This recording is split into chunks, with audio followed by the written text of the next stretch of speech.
All right, let's dive right in. Today we're going to unpack a really huge concept from A Course in Miracles. It's called the Atonement.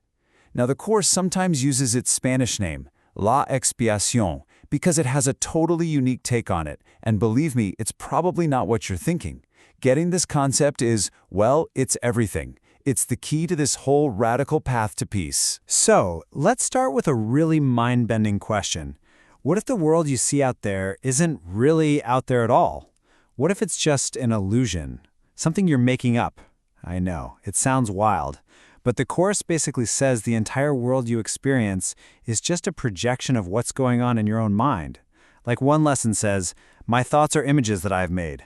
It's a radical idea for sure, but you gotta grasp this to understand everything else we're gonna talk about. Okay, so Section 1, A World Made of Fear. Before we can get to the fix, we really have to get clear on the problem. And according to the Course, the problem is this world that we've literally built out of our own fear. You know, the Course says that in every single moment we're standing at a crossroads. We're choosing between two totally different worlds. On one side, you've got the ego's world, and that's the one filled with all the stuff we know so well. Attack, wanting revenge, fear, pain. And on the other side, that's God's creation. It's just pure love, peace, unity, joy. It really boils down to this one simple, powerful idea from the text. All the pain in the world comes from judgment, and all the peace comes from love. That's the choice right there. And this quote, this one is a bombshell. You see the world that you have made, but you do not see yourself as the image maker. Think about that. It's like we're the directors of our own movie, right? We're projecting our own inner stuff onto this giant screen we call the world. But here's the crazy part. We've completely forgotten we're in charge. We're sitting in the audience, terrified of the scary movie, having no clue that we're the one running the project. So, if that's true, it leads to a really profound conclusion. The world is just an effect. It's not the cause of our problems. So trying to fix the world, trying to change people and situations out there, it's basically pointless. The Course is super clear about this. You can't change the movie by yelling at the screen. You have to go back to the projector, back to the cause. And the cause is always a thought in your mind. You change that thought, and the world you see, it just changes automatically. And this is where things start to shift. This is the big turning point. The Course asks us to take a really hard, honest look at the world we've made, this world of vengeance and pain, and just ask ourselves, is this what I really want? Seriously, because the second you truly, deeply decide, no, this isn't it, that's the moment you crack open the door to something completely new. So what's behind that door? That brings us to part 2. Atonement, the divine plan. This is the answer. This is God's plan to counter the ego's crazy world of fear. This is the way out. Okay, so let's get right to the heart of it. What is atonement, or expiación?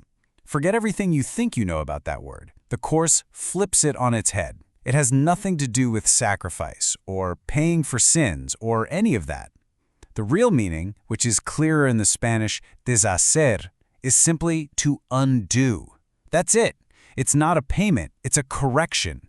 It's like a divine undo button for the mind that just erases the mistake. So the whole point of this atonement plan isn't to punish us. It's a gentle correction, a helping hand. Its only purpose is to help us undo all that fear, to heal that crazy idea that we're separate, and to just bring us back to remembering that, hey, we're still one with God. We never left. It's just a return to sanity, you know? So you might be wondering, okay, how does this undoing actually work? Well, the Course tells us it works through a chain of forgiveness. Think of it like that.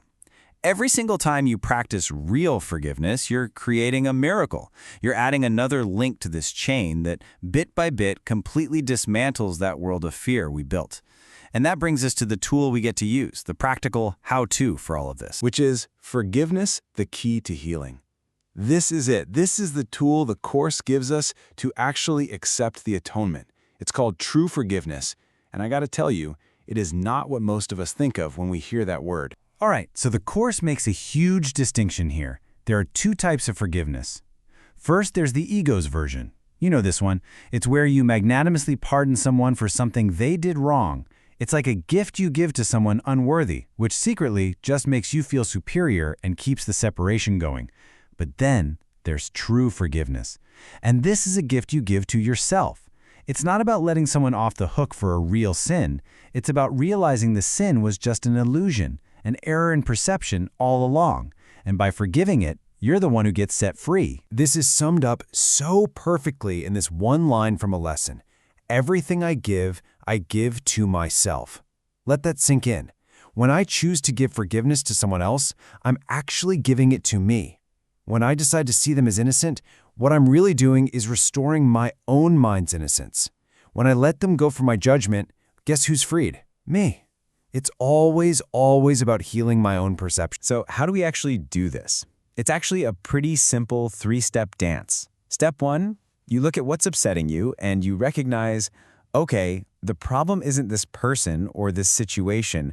The problem is the attack thought I'm having about it in my own mind. Step 2, you make a choice. You decide to change your mind. You just let go of that attack thought. That's it. That's forgiveness. And then step 3, well, you don't do anything. The effect, the world you see, it just changes on its own. It has to. All right, section 4, the decision for peace. Because when you boil it all down, that's what this is. This whole journey is just a series of choices made in this moment, and this moment, and this one. A choice about who we're going to listen to inside our own heads. So think of it like this. You've got 2 channels playing in your head 24/7.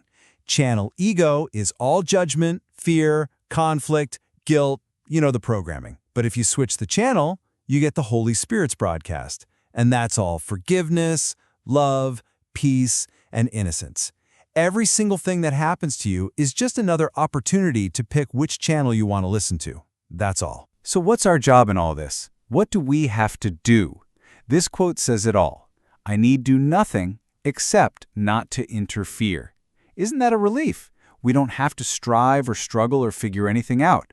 Our only job is to just stop getting in the way.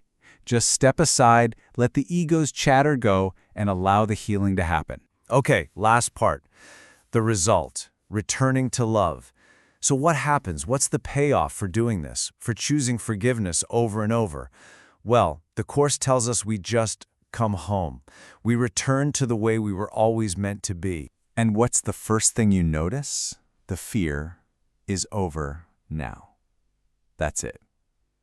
That constant, low-level anxiety that drives the whole nightmare, it's just gone. Because its source, the belief in attack, has been undone. It's over. And what fills that space where fear used to be? Peace. The peace of God is yours. And it's not something you earn. It's not a reward for being good.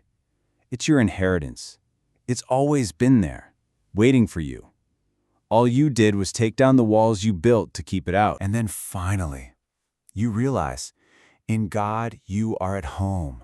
That feeling of being an outcast, a stranger in a strange land, it just dissolves. You see that you were never kicked out of the garden. You never left home. You were just having a bad dream that you were lost. And now, you're awake. The Course makes one thing absolutely clear. The end result is certain. It's guaranteed. Our return to love isn't up for debate. The only question is when. When will we choose it? So now that we've walked through this whole idea, this path of undoing fear by choosing forgiveness, there's really only one question left. Are you ready for the journey?